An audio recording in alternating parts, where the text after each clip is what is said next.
पूर्वांचल के mafia don Mukhtar Ansari को सजा सुनाते हुए न सिर्फ सश्रम कारावास की सजा दी बल्कि जुर्माना भी लगा दिया। ये पहला मौका है जब मुख्तार अंसारी को किसी मामले में सजा मिली है।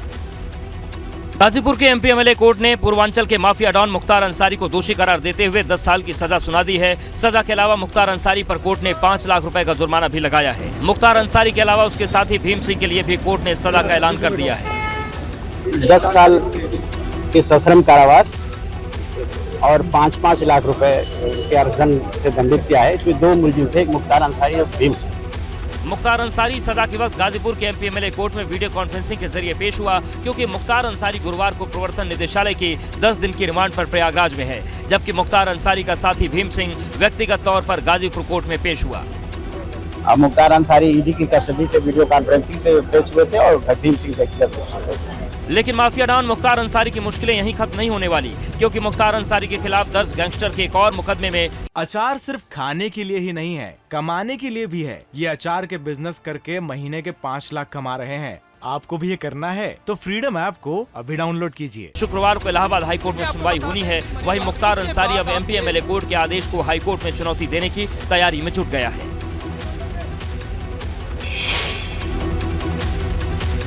मुख्तार अंसारी के खिलाफ करीब 5 दर्जन आपराधिक केस चल रहे हैं, लेकिन ये पहली बार हुआ है जब माफिया डॉन मुख्तार अंसारी को कोर्ट ने सजा सुनाई। जेल में बंद मुख्तार अंसारी के खिलाफ 26 साल पहले गाजीपुर के सदर कोतवाली थाने में 1996 में 5 अलग अलग मामलों को आधार बनाकर गैंगस्टर एक्ट के तहत मामला दर्ज हुआ था। इनमें वाराणसी का राजेंद्र सिंह हत्याकांड और कांग्रेस नेता अजय राय के बड़े भाई अवधेश राय हत्याकांड के अलावा गाजीपुर का वशिष्ठ तिवारी उर्फ माला गुरु हत्याकांड, गाजीपुर में एडिशनल एसपी और पुलिस पर जानलेवा हमले का मामला और चंदौली के मुगल सराय में कांस्टेबल रघुवंश सिंह हत्याकांड शामिल है। कुल 5 मुकदमे थे। 5 मुकदमे तो इनके आपराधिक इतिहास तो 54 के हैं, लेकिन 5 मुकदमों को आधार बनाया गया था इनके ऊपर गैंगस्टर लगाने के लिए। गाजीपुर एमपी एमएलए कोर्ट में सजा पर बहस के दौरान मुख्तार के वकील ने देश के लिए अंसारी परिवार के योगदान का हवाला देकर भी डॉन को राहत दिलवाने की कोशिश की थी, लेकिन जज ने मुख्तार अंसारी को किसी भी तरह की राहत देने से इनकार कर दिया। तो सामान्य तौर पर कोई अपराधी इसलिए बनता है कि उसकी कोई आर्थिक मजबूरी रहती है, कोई पारिवारिक विद्वेष होता है, लेकिन इन सारे चीजों से परे जाकर के मुख्तार अंसारी ने जो अपराध की दुनिया में प्रवेश किया, इसलिए उनको उनके पारिवारिक पृष्ठभूमि का कोई लाभ नहीं दिया जा सकता। आगे बढ़ते हैं। मुख्तार अंसारी को अदालत से पहली बार मिली सजा के बाद अब अदालतों में अलग अलग मामलों में मुख्तार के खिलाफ लड़ाई लड़ रहे लोगों ने राहत की सांस ली। गाजीपुर के एमपी एमएलए कोर्ट ने जिन 5 मामलों में मुख्तार अंसारी को 10 साल की सजा सुनाई है, उनमें से 31 साल पहले वाराणसी का चर्चित अवधेश राय हत्याकांड भी शामिल है, जब मुख्तार अंसारी ने कांग्रेस के पूर्व विधायक अजय राय के बड़े भाई अवधेश राय की हत्या करवा दी थी। हल्की बारिश हो रही थी और उसी बारिश के दौरान एक गाड़ी यहाँ रुकती है और ताबड़तोड़ फायरिंग की जाती है, जिसमें अजय राय के भाई अवधेश राय की मौत होती है और इस मामले में मुख्तार अंसारी को आरोपी बनाया जाता है। कोर्ट के फैसले के बाद अपने भाई को इंसाफ दिलाने के लिए बरसों अदालती लड़ाई लड़ने वाले कांग्रेस नेता अजय राय ने खुशी जाहिर की और न्यायालय का धन्यवाद दिया। न्यायपालिका का को मैं बहुत ही शुक्रगुजार हूँ। भाजपा नेता कृष्णानंद राय के परिवार ने गाजीपुर के एमपी एमएलए कोर्ट के फैसले का स्वागत किया और कहा कि इससे पहले की सरकारों में संरक्षण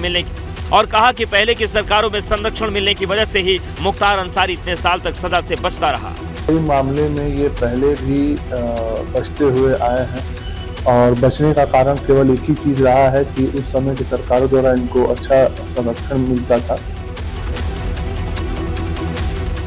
केंद्रीय गृह मंत्री अमित शाह आज वाराणसी आ रहे हैं। गृह मंत्री काशी तमिल संगमम के समापन समारोह में शिरकत करेंगे। गृह मंत्री के आगमन को लेकर एम्फी थिएटर मैदान में पुरजोर तैयारी की जा रही है। अमित शाह काशी तमिल संगमम के समापन समारोह में शिरकत करेंगे। महीने भर से चल रहे काशी तमिल संगमम का समापन 16 दिसंबर को बीएचयू के इसी एम्फी थिएटर मैदान पर होगा। कल 16 दिसंबर को इसकी क्लोजिंग सेरेमनी है। माननीय गृह मंत्री जी के करकमलों से क्लोजिंग होगी। उन्हीं के साथ भारत सरकार के कई बड़े वरिष्ठ माननीय मंत्री जी भी उपस्थित रहेंगे और माननीय मुख्यमंत्री उत्तर प्रदेश भी इसमें शामिल रहेंगे। करीब 2.5 घंटे के दौरान केंद्रीय गृह मंत्री कई कार्यक्रमों में शिरकत करेंगे। शुक्रवार शाम 4 बजे बाबतपुर एयरपोर्ट पहुंचेंगे। हेलीकॉप्टर के जरिए बीएचयू हेलीपैड आएंगे। एम्फी थिएटर मैदान में जनसभा को संबोधित करेंगे। राष्ट्रकवि सुब्रमण्यम भारती के घर जा सकते हैं। बाबा धाम काल भैरव के दर्शन पूजन भी कर सकते हैं। कार्यक्रम में हिस्सा लेने के बाद दिल्ली रवाना हो जाएंगे। पूर्वांचल की सियासी नब्ज पर खास पकड़ रखने वाले अमित शाह निकाय चुनाव की गहमागहमी के बीच वाराणसी आ रहे हैं, इसलिए उनका वाराणसी आना कई मायनों में अहम माना जा रहा है। कोहरे ने रफ्तार पर ब्रेक लगाना शुरू कर दिया है। हादसे की आशंका को देखते हुए यमुना एक्सप्रेसवे पर गाड़ियों की अधिकतम सीमा तय कर दी गई है। दरअसल यमुना एक्सप्रेसवे पर धुंध और कोहरा होने की वजह से दुर्घटना का खतरा अधिक रहता है, इसलिए यमुना प्राधिकरण ने 15 दिसंबर से 15 फरवरी तक वाहनों की गति कम कर दी है। अब यमुना एक्सप्रेसवे पर 100 की बजाय 75 किलोमीटर प्रति घंटा स्पीड कर दी गई। अभी तक अधिकतम रफ्तार सीमा 100 किलोमीटर प्रति घंटा थी। भारी वाहनों के लिए भी अधिकतम गति सीमा तय की गई है। भारी वाहनों की सीमा 80 किलोमीटर प्रति घंटे से घटाकर 60 किलोमीटर प्रति घंटा कर दी गई है।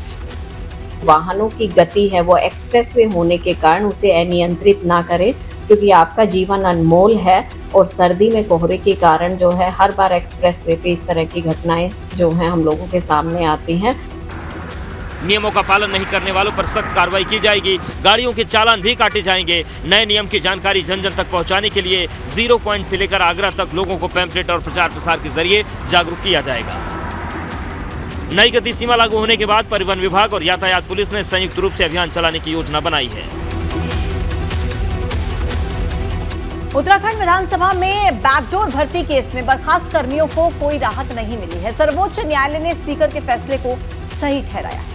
उत्तराखंड विधानसभा बैकडोर भर्ती मामले में बर्खास्त 228 कर्मचारियों को बड़ा झटका लगा है। सुप्रीम कोर्ट से भी कर्मचारियों को राहत नहीं मिली। सुप्रीम कोर्ट ने बर्खास्त कर्मचारियों की याचिका को खारिज कर दिया। सभी बर्खास्त कर्मचारी हाईकोर्ट के फैसले के खिलाफ सुप्रीम कोर्ट गए हुए थे। उत्तराखंड विधानसभा के अध्यक्ष रितु खंडूड़ी ने फैसले का स्वागत किया है और इसे राज्य के युवाओं की जीत बताया है। पिटिशन डिसमिस हुई, उसके बाद जो पिटिशनर्स थे उनके वकील ने ये बात कही कि वो उस पिटिशन को विड्रॉ करना चाहते हैं, जिसकी परमिशन डबल बेंच ने उन्हें दी। दरअसल विधानसभा बैकडोर भर्ती मामला 6 साल पहले का है। तदर्थ कर्मियों की नियुक्ति 2016 से 2021 के बीच हुई थी। भर्ती में गड़बड़ी को लेकर सवाल उठे थे। सीएम धामी ने स्पीकर को पत्र लिखा था। 1 महीने की जांच के बाद स्पीकर ने एक्शन लिया था। 24 नवंबर 2022 को हाईकोर्ट ने बर्खास्तगी के फैसले को सही माना। इसके बाद तदर्थ कर्मियों ने सुप्रीम कोर्ट में शरण ली थी। सुप्रीम कोर्ट ने भी स्पीकर के फैसले को सही माना। जाहिर है सुप्रीम कोर्ट के फैसले के बाद गड़बड़ी करने वालों की मुश्किलें अब बढ़ेंगी।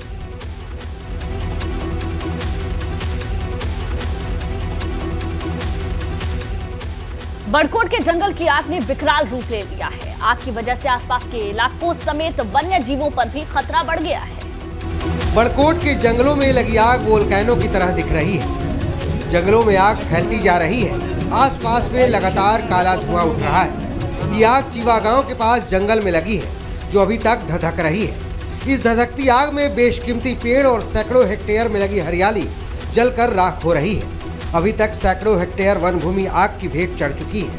इस जंगल में रहने वाले जंगली जानवरों के जीवन पर भी खतरा पैदा हो चुका है और अभी भी जंगलों में आग धधक रही है। आग तेजी से फैलती जा रही है, लेकिन इसे बुझाने के लिए या इस पर काबू पाने के लिए कोई ठोस कदम अब तक नहीं उठाए गए हैं। इसी साल अप्रैल महीने में भी बड़कोट के अपर यमुना वन प्रभाग के जंगलों में भीषण आग लग गई थी।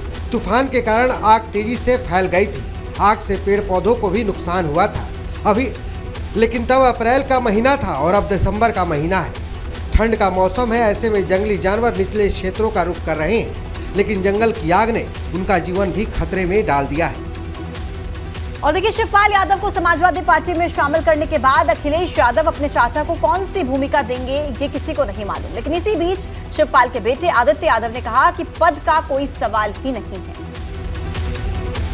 मैनपुरी लोकसभा उपचुनाव से पहले मुलायम सिंह यादव का परिवार एक हो गया और उपचुनाव के बाद सपा और प्रसपा भी एक हो गए।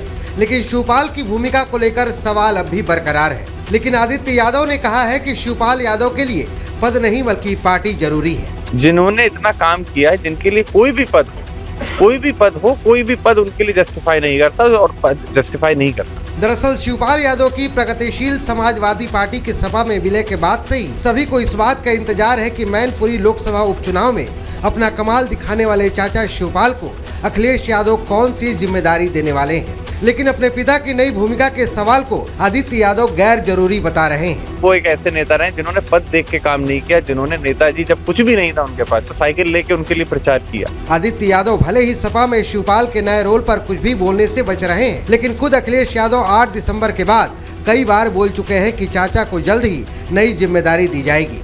लेकिन इस बात का ऐलान अखिलेश यादव कब करेंगे, इसका इंतजार सभी को है। मैनपुरी लोकसभा उपचुनाव में जीत दर्ज कराने के बाद अखिलेश यादव 20 दिसंबर को कानपुर जाएंगे, जहां वो जेल में बंद सपा विधायक इरफान सोलंकी से मिलने वाले हैं, जिसके लिए पार्टी की तरफ से कार्यक्रम घोषित कर दिया गया है। सपा विधायक इरफान सोलंकी पर हुई कार्रवाई के बाद अखिलेश के इस दौरे को बेहद अहम माना जा रहा है, जहां वो इरफान से 1 घंटा 15 मिनट तक बात करेंगे। अखिलेश के इस डैमेज कंट्रोल पर इरफान सोलंकी के परिवार ने खुशी जताई है। करेंगे बात और हमें उम्मीद है कि राहत मिलेगी हमारे बच्चों को जरूर इंशाल्लाह। हम चाहते हैं कि वो आएँ और हमारी बात आगे, उनकी बात ज़्यादा लोग सुनेंगे, तो हमें बहुत एक खुशी और एक सपोर्ट लग रहा है कि चलिए वो हमारे परिवार की तरीके हैं और वो उन्होंने हमारे लिए सोचा है। समाजवादी पार्टी के विधायक इरफान सोलंकी के खिलाफ फर्जी आधार कार्ड के मामले में साथ साथ जमीन पर कब्जा करने और धमकाने का मामला भी चल रहा है। सपा का आरोप है कि पुलिस ने विधायक इरफान सोलंकी को प्रताड़ित किया है। कार्यकर्ताओं में उत्साह है और राष्ट्रीय अध्यक्ष जी के आ जाने बाद से उसके मन में कितना भी संघर्ष करना पड़ जाए उसको करने की भावना मजबूत हो रही है। इससे पहले भी अखिलेश यादव लोकसभा उपचुनाव में मिली हार के बाद आजमगढ़ के इटौरा जेल में बंद समाजवादी पार्टी विधायक रमाकांत यादव से मुलाकात की थी और सपा नेताओं को फर्जी मुकदमों में जेल भेजे जाने के आरोप लगाए थे। अचार सिर्फ खाने के लिए ही नहीं है, कमाने के लिए भी है। ये अचार के बिजनेस करके महीने के 5 लाख कमा रहे हैं। आपको भी ये करना है तो फ्रीडम ऐप को अभी डाउनलोड कीजिए।